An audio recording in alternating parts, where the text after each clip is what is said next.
Clarify ಮಾಡ್ಬಿಡ್ತೀನಿ. Record ತೆಗಿತೀರಿ. Cabinet ಅಲ್ಲಿ ಏನ್ ಚರ್ಚೆ ಆಗ್ತದೆ, PHCಗಳನ್ನ ಏನೋ ಡಾಕ್ಟರ್ಗಳನ್ನೆಲ್ಲ ತೆಗಿತಾ ಇದ್ದಾರೆ, PHCಗಳು ರದ್ದು ಮಾಡ್ತಾ ಇರೋದು ಕ್ಯಾಬಿನೆಟ್ ಇಲ್ಲ. ನಾವ್ ಹೇಳೋದು PHCಗಳು ಯಾವ್ದು ಕೂಡ ತೆಗಿತಾ ಇಲ್ಲ, ಆತರ ಏನೂ ಇಲ್ಲ ಅಂತ ಹೇಳಿ ಕ್ಯಾಬಿನೆಟ್ ಹೇಳಿತ್ತು. ಅದನ್ನ ಬಹುಶಃ ಶಿವಾನಂದ ಪಾಟೀಲ್ ಅವರು ಆತರ ತಿಳ್ಕೊಂಡು ಹೇಳಿರ್ಬೇಕು. PHCಗಳ ಬಗ್ಗೆ ಮತ್ತೆ ಇದರ ಬಗ್ಗೆ ಕೂಡ ಹೇಳಿದ್ರು. ಇದು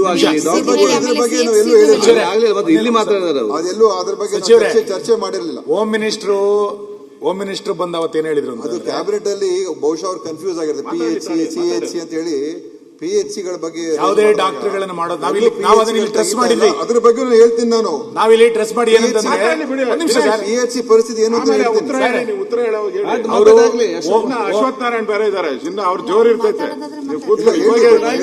ಯಾಕೆ ಶಿವಾನಂದ ಪಾಟೀಲ್ ಅವರಿಗೆ ಇವಾಗ ಎನರ್ಜಿ ಖಾಲಿ ಮಾಡ್ಕೋಬೇಡಿ. ಅವ್ರು ತಿಳ್ಕೊಂಡಿದ್ ಬೇರೆ, ಅದು ಅಲ್ಲಿ ಕ್ಯಾಬಿನೆಟ್ ಅಲ್ಲಿ ಆಗಿದ್ ಬೇರೆ. ನೋಡ್ರಿ, ಅವ್ರ ಮಂತ್ರಿ ಅವ್ರಿಗೂ ಗೌರವ ಇದೆ. ಅವ್ರು ಏನ್ ತಿಳ್ಕೊಂಡು ಅವ್ರು ಹೇಳಿದ್ರು ಅದು ಸತ್ಯ ಅಂತಾನೆ ತಿಳ್ಕೊಂಡಿಲ್ಲ. ತಪ್ಪಂತ ಹೇಳಿ ನಾನು ಅವ್ರು ಹೇಳಿ ತಪ್ಪು ಅಂತ ನೋಡಿ, ಅವ್ರ ಪೂರ್ತಿ ಮಾಹಿತಿ ಮಂತ್ರಿಗಳು ತಪ್ಪು ತಿಳ್ಕೊಂಡ್ರೆ ಸಾರ್ವಜನಿಕ PHC ಸೆಂಟರ್ ಇರೋರ್ನೆಲ್ಲ ತೆಗೆದುಬಿಟ್ಟಿದ್ದಾರೆ. ಯಾವ್ದು ತೆಗ್ದಿಲ್ಲ, ಡಾಕ್ಟರ್ ಎಲ್ಲ ತೆಗೆದಿದ್ದಾರೆ, ಯಾವ್ದು ತೆಗ್ದಿಲ್ಲ. ಒಂದು PHC ಕೂಡ ತೆಗ್ದಿಲ್ಲ, ತೆಗೆದ್ಬಿಟ್ಟ ಡಾಕ್ಟರ್ಗಳೇ ಇಲ್ಲ. ಡಾಕ್ಟರ್ ಇರೋದು ಇಲ್ದೇ ಇರೋದು ಬೇರೆ ಪ್ರಶ್ನೆ. ಡಾಕ್ಟರ್ಗಳನ್ನ ಈಗ ತೆಗೆದಿದ್ದಾರೆ ಸರ್, ಇದ್ದವ್ರನ್ನ ನಿಮ್ ಇದ್ರ ಪ್ರಕಾರ ಇದಾದ್ಮೇಲೆ ಇಮಿಡಿಯೇಟ್ ಆಗಿ ಇಬ್ಬರನ್ನ ತೆಗೆದಿದ್ದಾರೆ. CHC ಸರ್, PHC ಅಲ್ಲ, ತೆಗೆದಿದ್ದಾರೆ ಸರ್. ಸಮುದಾಯ ಆರೋಗ್ಯ ಕೇಂದ್ರ ಅಲ್ಲ, ಮಂತ್ರಿಗಳ ಯೋಚನೆ ಮಾಡಿ. ಬರೀ ಡೆಲಿವರಿನೇ ಮೆರಿಟ್ ಮಾಡ್ಕೊಂಡ್ಬಿಟ್ರೆ ದಿನ 500-1000 ಪೇಷಂಟ್ಗಳು ಬರ್ತಾರೆ, ಹೊರ ರೋಗಿಗಳು ಒಳ ರೋಗಿಗಳು. ಅವ್ರು ನೋಡ್ಕೊಳ್ಳೋರು ಯಾರು? ಅದಕ್ಕೆ ಪ್ರಾಥಮಿಕ ಆರೋಗ್ಯ ತೆಗೆದಿಲ್ಲ.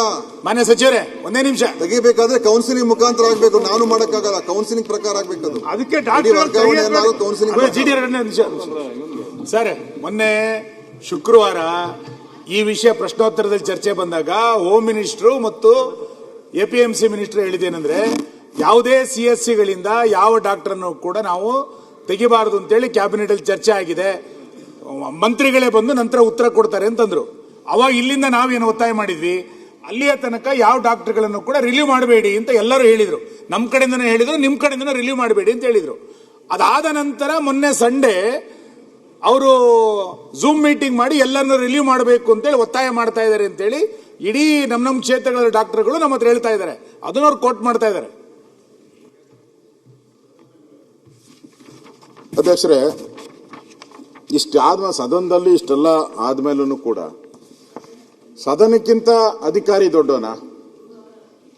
ಸದನಕ್ಕಿಂತ ಈಗ ದಿನೇಶ್ ಹೇಳ್ತಾ ಇದ್ರು, ಅವ್ರು ಗೊತ್ತಿಲ್ದಿರ ಹೇಳಿದ್ದಾರೆ. ಗೊತ್ತಿಲ್ದವ್ರ ಮಂತ್ರಿ ಯಾಕಲ್ಲಿ ಅವ್ರು ಮಾತಾಡಬೇಕು? ಸುಮ್ಮನೆ ಇರ್ಬೇಕಾಯ್ತು ಅವ್ರ ಮಂತ್ರಿ. ಅವತ್ತೆಲ್ಲ ಶಾಸಕರಿದ್ದಾಗ ಅವ್ರನ್ನೆಲ್ಲ ಸಮಾಧಾನ ಕೂತಿರ್ಸಿದ್ದು ಅವರೇ ಪಾಟೀಲ್ರೇ. ಅಂದ್ರೆ ಸದನದಲ್ಲಿ ಇವತ್ತು ರೆಕಾರ್ಡ್ ತೆಗಿಸಿ ಏನ್ ಹೇಳಿದ್ದಾರೆ ಅನ್ನೋದು ರೆಕಾರ್ಡ್ ತೆಗಲಿ. ಹಂಗಾರೆ ಅವ್ರ ಮೇಲೆ ನಾವು ಅಕ್ಕಿಚುತ್ತಿ ತರ್ಬೇಕಾಗಾರೆ? ತಪ್ಪು ಹೇಳಿದ್ದಾರೆ ಸದನಕ್ಕೆ ಮಾಹಿತಿ ಅಂತ ಅಕ್ಕಿಚುತ್ತಿ ತರ್ಬೇಕಾ ನಾನು? ಇಲ್ಲಿ ಈ ಜಗಳ ಇಡೀ ಆರೋಗ್ಯ ಇಲಾಖೆ ಕುಲ್ಗೆಟ್ಟು ಹೋಗೋ ತರ ಆಗ್ಬಿಟ್ಟಿದೆ ಇವ್ರ ಜಗಳ. 8 ತಿಂಗಳು ಆಫೀಸಿಗೆ ಬಂದಿಲ್ಲ ಪ್ರಿನ್ಸಿಪಲ್ ಸೆಕ್ರೆಟರಿ. 8 ತಿಂಗಳು ಮನೆಯಿಂದಾನೇ ಕೆಲಸ ಮಾಡಿದ್ದಾರೆ. ಆಫೀಸರ್ ಕ್ಲಬ್ ಯಾವುದೋ ಆಫೀಸರ್ ಕ್ಲಬ್ ಮಾಡಿದ್ದಾರೆ. ಇದು ಸರಿನಾ ಹೇಳಿ?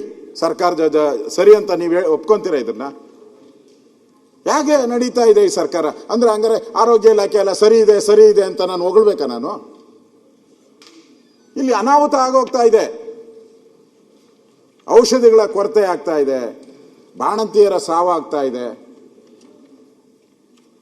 ಡಾಕ್ಟರ್ಗಳು ಎಲ್ಲೂ ಸರಿಯಾಗಿ ಇಲ್ಲ, ಎಲ್ಲ ಕಡೆನೂ ಡಾಕ್ಟರ್ಗಳಿಲ್ಲ. ಇದ್ದು ಡಾಕ್ಟರ್ಗಳನ್ನ ತೆಗೆದಾಕಿದ್ದೀರಾ. ಕ್ಯಾಬಿನೆಟ್ ಅಲ್ಲಿ ಏನೋ ತೀರ್ಮಾನ ಆಯ್ತು ಅಂದ್ರೆ ಇವ್ರು ತೀರ್ಮಾನ ಇಲ್ಲ ಅಂತ ಹೇಳ್ತಾರೆ.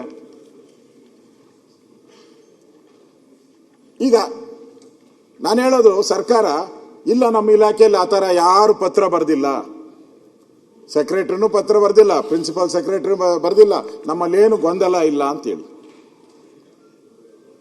ಇಡೀ ಇಲಾಖೆಯಲ್ಲಿ ಅಧಿಕಾರಿಗಳು ಅವರವರ ಒಳಜಗಳದಲ್ಲಿ ಇವತ್ತು ಎಲ್ಲೂ ಕೂಡ ಕೆಲಸ ಆಗ್ತಾ ಇಲ್ಲ. ಪೂರ್ತಿ ಇಲಾಖೆ ಸ್ಥಗಿತ ಆಗೋಗ್ಬಿಟ್ಟಿದೆ, ಒಂದು ರೀತಿ ಸ್ಥಗಿತ ಆಗಿದೆ. ಇದಕ್ಕೆ ಉತ್ತರ ಕೊಡ್ಬೇಕಲ್ಲ, ಯಾರಾದರೂ ಕೊಡ್ಬೇಕಲ್ಲ. ಜನ ಕೇಳ್ತಾ ಇದಾರಲ್ಲ, ಜನಕ್ಕೆ ಯಾರು ಉತ್ತರ ಕೊಡ್ತೀರಾ? ನನಗೇನೋ ಇಲ್ಲಿ ಉತ್ತರ ಕೊಡ್ತೀರಾ? ಜನ ಇಷ್ಟು ದಿನ ಸಫರ್ ಆದ್ರಲ್ಲ, ಅವ್ರಿಗೆಲ್ಲ ಯಾರು ಉತ್ತರ ಕೊಡ್ತೀರಾ ನೀವು? ಅದರಿಂದ ಈಗ ಮಂತ್ರಿಗಳು ಏನೇನು ಹೇಳ್ತಾ ಇದ್ದಾರೋ ಅದನ್ನ ನಾನು ಮುಂದೆ ಹೇಳ್ತೀನಿ. ಇವತ್ತು ಬಡ್ಜೆಟಲ್ಲೂ ಹೇಳಿದ್ದೀರ, ಬಡ್ಜೆಟಲ್ಲೂ ಕೂಡ ನಾವು ಇಲಾಖೆಯನ್ನು ಬಹಳ ಸುಧಾರಣೆ ಮಾಡ್ತೀರಿ, ಇಡೀ ದೇಶದಲ್ಲೇ ನಮ್ಮದು ನಂಬರ್ 1 ಎಲ್ಲ ಮಾಡ್ತೀರಿ ಅಂತ ಹೇಳಿದ್ದೀರ. ಗುಡ್ ಹೆಲ್ತ್ ಟು ಆಲ್, ಸಮಗ್ರ ಆರೋಗ್ಯ ದೃಢ ಕರ್ನಾಟಕ ಅಂತ ನೀವು ಬಡ್ಜೆಟಲ್ಲೂ ಹೇಳಿದ್ದೀರ, ಮಾಡ್ತೀನಿ ಅಂತ ಹೇಳಿದ್ದೀರ ಬಡ್ಜೆಟಲ್ಲಿ. ಅಧ್ಯಕ್ಷರೇ, ಇವರು ಆ ಹೆಲ್ತ್ ಏನು ಇಂಪ್ರೂವ್ ಮಾಡ್ತೀನಿ ಅಂತ ಹೇಳಿದ್ರಲ್ಲ, ಇಂಪ್ರೂವ್ ಮಾಡಬೇಕಾದ್ರೆ ಬಡ್ಜೆಟಲ್ಲಿ ಏನಾನ ಹಣ ಇಡಬೇಕಲ್ಲ. ಬೇರೆ ರಾಜ್ಯಗಳಿಗಿಂತ ನಾವು ಅಗ್ರೆಸಿವ್ ಇದ್ದೀರಿ ಅಂದರೆ ಅಷ್ಟು ಹಣ ವಿನಿಯೋಗ ಮಾಡಬೇಕು, ಅಷ್ಟು ಡಾಕ್ಟರ್ಸ್ ಇರಬೇಕು ನಮ್ಮ ಹತ್ರ, ಅಷ್ಟು ಮೆಡಿಸಿನ್ ಕೊಡುವಂಥ ಕೆಪಾಸಿಟಿ ನಮಗಿರಬೇಕು. ನಿರ್ಭೀತ, ನಿಷ್ಪಕ್ಷಪಾತ, ವಿಶ್ವಾಸಾರ್ಹ ಸುದ್ದಿಗಳಿಗೆ ಮತ್ತೊಂದು ಹೆಸರಾಗಿರೋ ನ್ಯೂಸ್ 18 ಕನ್ನಡ ಈಗ ಆಪ್ನಲ್ಲೂ ಲಭ್ಯ ಇದೆ. ದಯವಿಟ್ಟು ಇಲ್ಲಿರೋ QR ಕೋಡ್ ಅನ್ನ ಸ್ಕ್ಯಾನ್ ಮಾಡಿಕೊಂಡು ಆಪ್ ಡೌನ್ಲೋಡ್ ಮಾಡೋದಕ್ಕೆ ಮರಿಬೇಡಿ. ನಿಮ್ಮ ಬೆಂಬಲ ಹೀಗೆ ಸದಾ ನಮ್ಮೊಂದಿಗಿರಲಿ. ಧನ್ಯವಾದ.